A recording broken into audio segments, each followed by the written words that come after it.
every major life event, I've basically gotten a new Bible.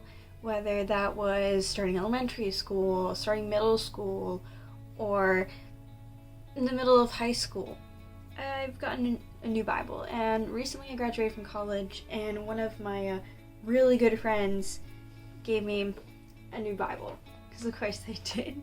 Because to me, there's something beautiful about getting a new Bible and getting a new translation that you can dig into, because I get used to a translation and then I start missing the intricacies of the words and the way things are said. And if you're familiar with Bible translations, you know there's literal translations where it's word for word, and then there are other translations where it's more the idea or the thought that's translated. And so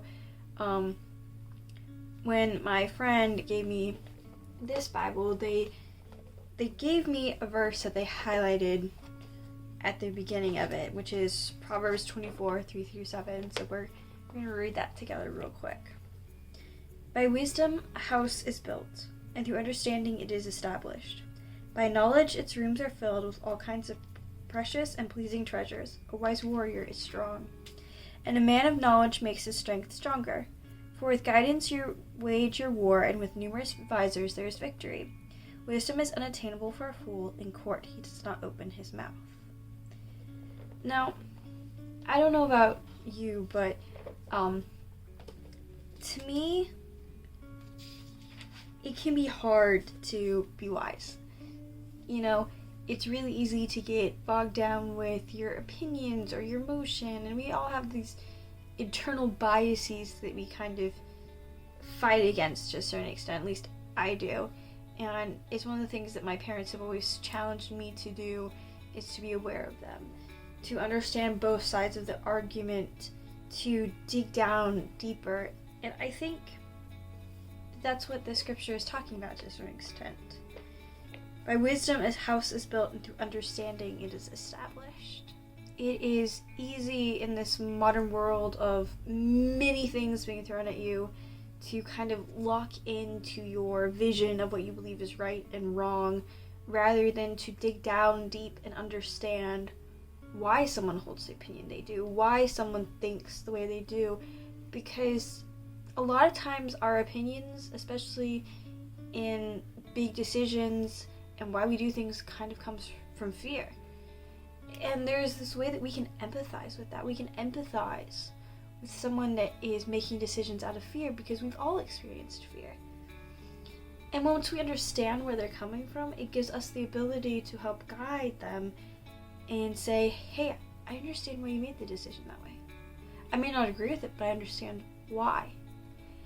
And that's the thing to me that with Proverbs and even Psalms that sticks out, is it recognizes our humanness. You know, we're called to be greater, we're called to do better, and it can be intimidating. But throughout Scripture, God and Jesus, they recognize that we're human.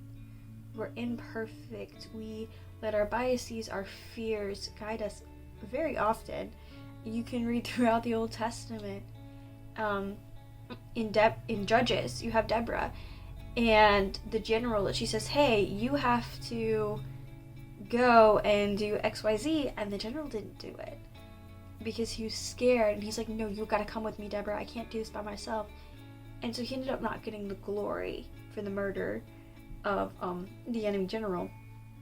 And so there are a lot of times where we end up losing out from fear, and there's nothing wrong with fear.